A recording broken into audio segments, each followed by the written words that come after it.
Hello students, welcome to the online live classes. बच्चों, पिछली class में हमने जो आपके बार की क्वेश्चन है जिसमें आपको एक चर वाली रेखीय समीकरण बना के फिर क्वेश्चन को हल करना होता है, उस टाइप के क्वेश्चन हमने सोल्व किए। उन्हीं क्वेश्चनों को हम आगे बढ़ाते हुए चलते हैं। आज का हमारा पहला क्वेश्चन है कि 45 को एक संख्या आपकी 45 को ए से दो भागों में बांटिए।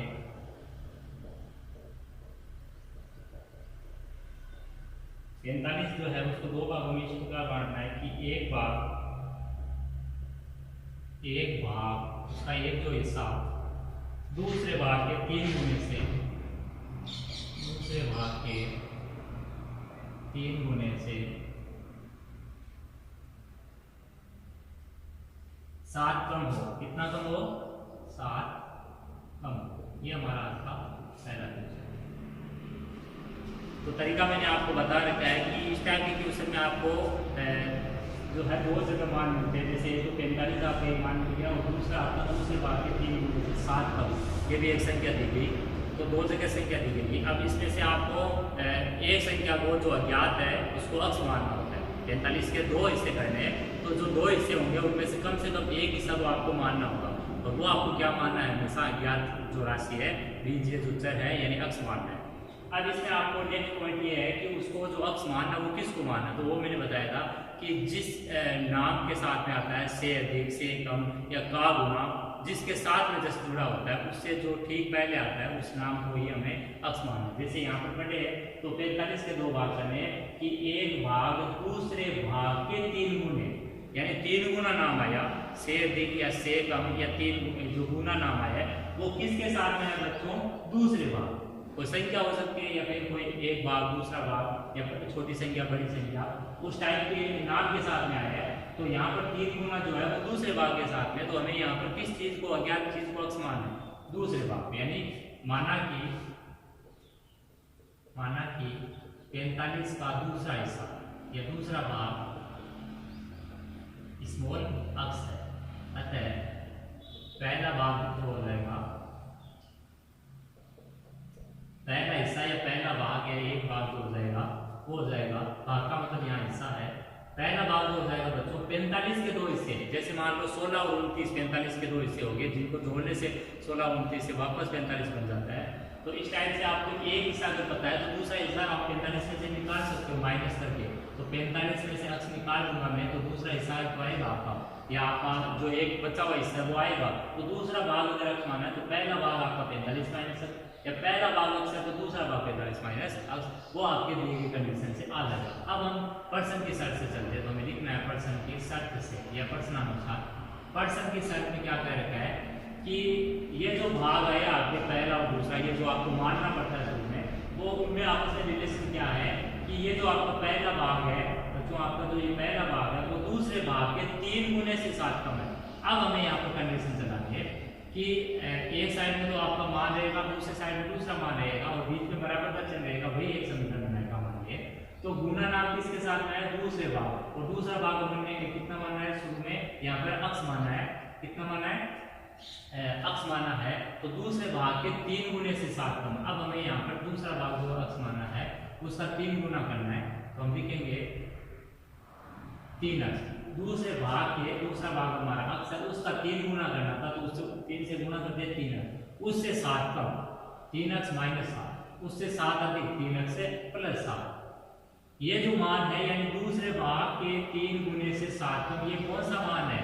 वो एक भाग जो है वो है, और एक भाग यानी पहला भाग वो कितना है? 45 माइनस अक्ष। ये चीज आपस में दोनों क्या हो जाएगी? बराबर। ये समीकरण आपको समझ में आई होगी, दोबारा समझिए।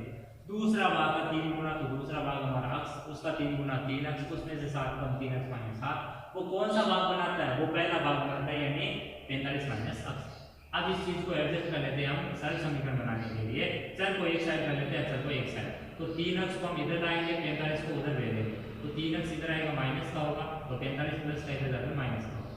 तो ये आपका माइनस का अक्ष इधर ही है, 3 अक्ष इधर आया माइनस का हो गया, माइनस का 7 उधर है, 45 उधर गया माइनस का हो गया। अब देखिए आगे की कहानी, या माइनस अक्ष माइनस 3 अक्ष माइनस का 4 अक्ष बराबर माइनस का 52। अब माइनस माइनस दोनों साइड है तो आप माइनस माइनस को हटा के लिख सकते हो डायरेक्टली 4x बराबर 5। इधर भी माइनस तो आप माइनस को रिमूव कर सकते हो, हटा सकते हो, ये आपका रूल कहता है। अब देखिए 4x बराबर 52, तो इसलिए का चिन्ह अक्ष बराबर निकालना है आपको। यहाँ पर दोनों साइड में जो अक्ष का गुना तो उसी का भाग लेना है आपको। दोनों साइड में किसका भाग लेना है बच्चों? 4x में भी 4 का भाग, क्योंकि आपको अक्ष का गुना 1 चाहिए तो 4 का भाग लेना है। 52 में भी आपको 4 का भाग, तो 4 का भाग लेना है, ये कट जाएगा, यहाँ पर ये 13 भाग कट जाएगा, तो अक्ष बराबर कितना आ जाएगा आपका 13। तो कहने का मतलब है अक्ष बराबर 13 कौन सा भाग है? 45 का दूसरा भाग। तो आप कह सकते हो कि 45 का दूसरा भाग 13, तो पहला भाग कितना हो जाएगा? 45 माइनस 13।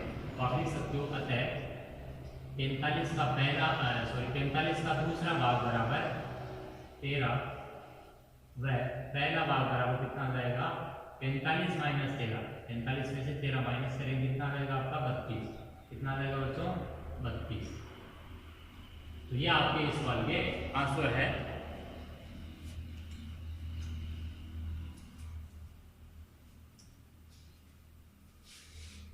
नेक्स्ट क्वेश्चन समझिए।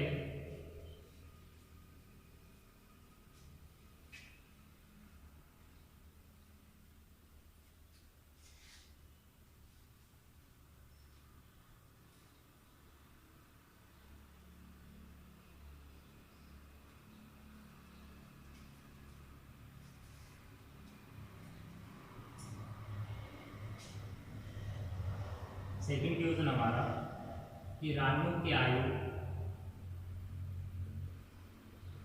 सुजन की आयु से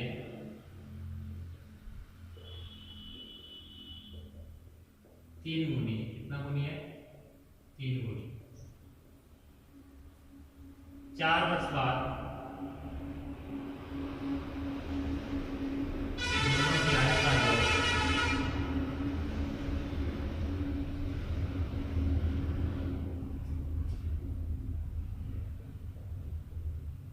40 वर्ष हो जाएगा। दोनों की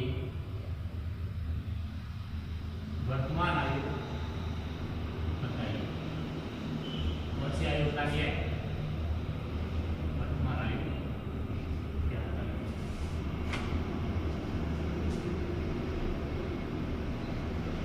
तो देखिए, अगर सवाल आपका आयु वाला है और आयु में भी यहाँ पर 2 जने की बात चलेगी, हर कंडीशन में 2 की बात चलेगी। भिन्न ज्ञात करनी आंसर 2 चीजें होगी। परिमेय संख्या ज्ञात करनी आंसर होता है। 2 संख्याओं की बात चलेगी, छोटी और बड़ी। एक संख्या के 2 भाग होंगे, पहला भाग दूसरा भाग। ये आपको 2 अंकों की संख्या बनानी है तो इकाई अंकाई, और आपको आयु वाला क्वेश्चन है तो आपकी 2 जनों की आयु और आयत की परिमाप, आयत की क्षेत्रफल की बात चलेगी तो लंबाई और चौड़ाई। यानी हर केस में आपको 2 चीजें निकालनी पड़ेंगी, राइट। अब इसमें से एक चीज हो गया था उसको हम मान लेते हैं, दूसरी उस पर डिपेंड होती है तो उसको उससे बना लेते हैं। यहाँ पर आपको आयु वाले क्वेश्चन में बच्चों मेन जो ध्यान रखना वो ये ध्यान रखना है कि हमेशा आपको अगर किसी इंसान की वर्तमान आयु पता चल जाए तो उसकी आप 5 साल पहले की आयु बता सकते हो, 5 साल बाद की। जैसे मैंने मान लिया कि एक व्यक्ति है वो वर्तमान में 40 साल का है, तो 2 साल पहले कितने का था? 38 का। 2 साल बाद में कितने का हो जाएगा? वो 40 प्लस हो यानी 42 का हो जाएगा। तो आपको आयु वाले क्वेश्चन में हमेशा आयु कौन सी मानी होती है बच्चों? वर्तमान आयु मानी होती है। अब वर्तमान आयु किसकी मानेगी अपने? वो अपने देखेंगे कि सवाल में जो नाम आया है वो किसके साथ आया है? से अधिक से कम या गुना। तो देखिए रानू की आयु जो है वो सुजन की आयु से 3 गुनी है। नाम समझ में आ गया? 3 गुनी। नाम ये देखना गुनी शब्द है, उसमें कितना गुना की बात चल रहा है, वो किससे साथ में आ रहा है? सुजन की। गुनी नाम से पहले जैसे नाम देखें तो रानू और सुजन में पहले कौन सा आएगा? पीछे से इधर से चले अपन, तो पहले नाम कौन सा आएगा? सुजन का। इसका मतलब है कि हमें यहाँ पर किसकी आयु माननी है? सुजन की। क्या माननी है? अक्सर तो वो वर्तमान वाली माननी है, मानना कि सुजन की वर्तमान आयु, सुजन की वर्तमान आयु कितनी मानी बच्चों हमने? बराबर x वर्ष। हमने जो है वो सुजन की आयु को x वर्ष मान लिया है। अतः जो रानू की आयु है वो कितनी हो जाएगी? वो आपकी सुजन की आयु पर डिपेंड करेगी। रानू की आयु है वो सुजन की आयु से बनेगी। रानू की आयु सुजन की आयु से 3 गुनी है, तो रानू की आयु कितनी हो जाएगी? 3x वर्ष। इकाई आपको वर्ष लगानी है। 4 वर्ष बाद अब आगे की कहानी बढ़िए। 4 वर्ष बाद दोनों की आयु का योग कितना हो जाएगा? कितना? 40 वर्ष। तो 4 वर्ष बाद के लिए आपको आपने अगर वर्तमान में किसी बंदे को 10 साल का मान लिया तो 4 वर्ष बाद 14 का होगा वो, और उसी के साथ में मान लो दूसरा वो 30 साल का हो गया, क्योंकि एक की 10 है तो उसके 3 गुनी 30, तो अगला 4 साल बाद में उसकी भी तो बढ़ेगी। ऐसा थोड़ी है कि मेरी आयु बढ़ रही है बच्चों, आपकी आयु नहीं बढ़ रही। क्या मेरी आयु अगर है मान लो पहले की मैं ज्ञात करूँ तो उसी के सापेक्ष आपकी पहले की नहीं ज्ञात करूँ, तो आयु वाले क्वेश्चन में वो जो डिपेंडेंसी होती है यानी निर्भरता होती है वो दोनों चीज़ों में होती है, दो जो जितने भी लोगों की बात होती है उन पर होती है। तो अब हम याद करेंगे पुनः 4 वर्ष पश्चात या 4 वर्ष बाद सुजल की भी आयु ज्ञात करेंगे और अनु की भी आयु ज्ञात करेंगे। सुजल की आयु 4 वर्ष बाद कितनी हो जाएगी बच्चों? प्लस 4। पश्चात या बाद का मतलब प्लस करना है, पूर्व का मतलब आयु में से माइनस करना है। 4 वर्ष बाद इसी प्रकार 4 वर्ष बाद रानू की आयु, किसकी आयु? रानू की जो आयु है वो कितनी हो जाएगी आपकी? वो हो जाएगी 3x प्लस 4 वर्ष। अब आपको इसमें पर्सन की शर्त से चलना है, पर्सन की शर्त से। अब पर्सन की शर्त क्या कह रही है वो समझिए। पर्सन की शर्त कह रही है बच्चों कि 4 वर्ष बाद की ये जो आयु है इसका टोटल योग कितना बना है? 40। यानी ये और ये दोनों अगर अपने जोड़े हैं तो वो जोड़ के कितना आएगा? बराबर में योग है 40। ऐसा इस सवाल में कह रहे थे 4 वर्ष बाद दोनों की आयु का योग है। तो दोनों की कौन सी आयु ज्ञात करनी है? दोनों की आपको वर्तमान आयु ज्ञात करनी है। यहाँ पर कौन सी आयु ज्ञात करनी है बच्चों? दोनों की वर्तमान आयु पूछी है। तो वर्तमान आयु का मतलब है कि एक की वर्तमान आयु x, दूसरे की वर्तमान आयु कितनी है? 3x है, वो ज्ञात करनी है। तो x और 3x ज्ञात करने के लिए हमें सरल समीकरण बनानी पड़ेगी। वहां से x निकलेगा, x निकलने के बाद में उसका 3 गुना से आपका 3x का मान निकलेगा। तो पर्सन की शर्त से हम लिखेंगे x प्लस 4 यानी ये वाली आयु प्लस 3x प्लस 4 यानी रानू की 4 वर्ष बाद की आयु बराबर कितना है? 40। ये हम लिख सकते हैं, दिया है, या हमें दे रखा है। अब देखिए x और 3x ये एक ही साइड में, तो इनको एक साथ है तो जोड़ना है तो जुड़ेगा, तो जोड़ना है तो जोड़ लेना है। यहाँ पर बाकी का चिन्ह तो बता लेना है, जोड़ता चिन्ह इसलिए जोड़ लेना। 3x और x मिलकर कितना हो गया बच्चों? 4। 4 प्लस 4 कितना हो गया? 8। तो ये आगे बराबर में 40। अब आपको सरल समीकरण बन चुकी है, तो चर को बाईं तरफ रखना है, 4x है और कोई चर है नहीं। अचर को आपको उधर भेजना है, उधर जाकर 8 माइनस का हो जाएगा, तो ये हो जाएगा 40 माइनस 8। 40 माइनस 8 32 होता है। अब आपको 4 का भाग देने पर 4 का भाग दोनों पक्षों में देना है। कितना आ जाएगा? 4 का भाग देने पर 4x में भी 4 का भाग, 32 में भी 4 का भाग देंगे, तो यह आ जाएगा 4 से 4 कैंसिल और ये 4 से 8 भाग कैंसिल। इसलिए x बराबर कितना आ गया? 8। और 8 आपको क्या है? इकाई उसकी वर्ष, तो x बराबर कितना है? 8 वर्ष। तो हम कह सकते हैं कि सुजल की वर्तमान आयु 8 वर्ष, तो रानू की कितनी होगी बच्चों? 8 × 3 यानी 24 वर्ष। 8 × 3 कितना हो गया? 24 वर्ष। तो अब हमें लिखना है अर्थात सुजल की वर्तमान आयु बराबर 8 वर्ष, जबकि रानू की वर्तमान आयु बराबर 8 गुना 3 यानी 24 वर्ष। यह आपका इसके का आंसर है। नेक्स्ट देखिए,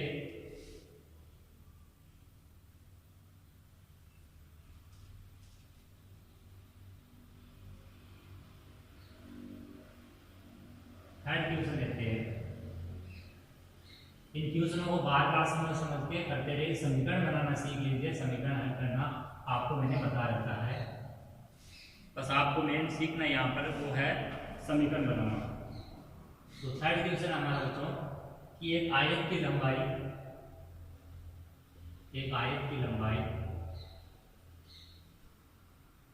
चौड़ाई से 6 मीटर अधिक है। 6 मीटर अधिक कह दो या ज्यादा कह दो, एक ही चीज है।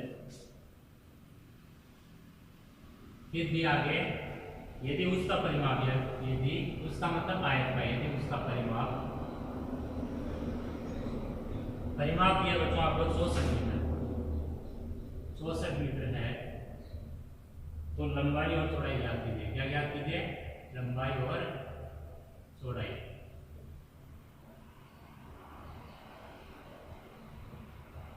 लंबाई और चौड़ाई यहाँ पर ज्ञात करनी है। आयत का परिमाप हमें मालूम है।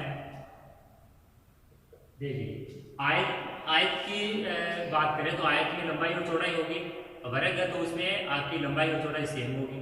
ठीक है बच्चों, तो आयत की लंबाई और चौड़ाई होने से ही हमें परिमाप मिल सकता है, तभी हमें क्षेत्रफल मिल सकता है। तो इस टाइप के सवाल किस टाइप से करे जाते हैं कि एक चीज आपको दे दी जाएगी, दूसरी चीज उसी से अधिक या कम करके बनाई जाएगी, दोनों ही आपको मालूम नहीं है, मतलब दोनों ज्ञात करने, और फिर उसका कहा जाएगा कि आयत का परिमाप आपके तैयार है या क्षेत्रफल तैयार है। तो क्वेश्चन कैसे स्टार्ट होगा, सबसे पहले आपको उसी चीज को, अज्ञात चीज को अक्स मानना है जिसके साथ में से अधिक से कम का गुना या से गुना नाम आता है। अब ये चीज तो आपको खुद को पढ़ना आना जरूरी है, तभी आप कर पाओगे। एक आयत की लंबाई चौड़ाई से 6 मीटर अधिक है, किससे अधिक है, चौड़ाई से 6 मीटर अधिक है। इसका मतलब है कि आयत की जो लंबाई है वो चौड़ाई से 6 मीटर अधिक है। तो अधिक नाम किसके साथ में आ रहा है, जिस चीज को हमें यहाँ पर चाहिए वो कौन सी चीज है, लंबाई चौड़ाई है ना, ज्ञात करने वाली। तो चौड़ाई और लंबाई में से किसके नजदीक है ये जो अधिक नाम, वो चौड़ाई को, कौन सी चीज को अक्स मानना है, चौड़ाई को। तो हम लिखेंगे माना कि आयत की चौड़ाई को हम क्या मान लेते हैं, अक्स मान लेते हैं, और वो क्या आएगी, मीटर आएगी, क्योंकि यहाँ पर माप दे रखा है, परिमाप मीटर में है।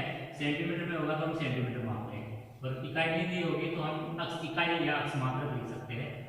चौड़ाई हमने अक्स मान लिए, तब आयत की जो लंबाई है वो इसी से बन रही है बच्चों। आयत की लंबाई बराबर कितनी हो जाएगी आपके, आयत की लंबाई चौड़ाई से 6 मीटर अधिक है, यानी अक्स से 6 मीटर कौन बनाता है, वो लंबाई को बना देता है।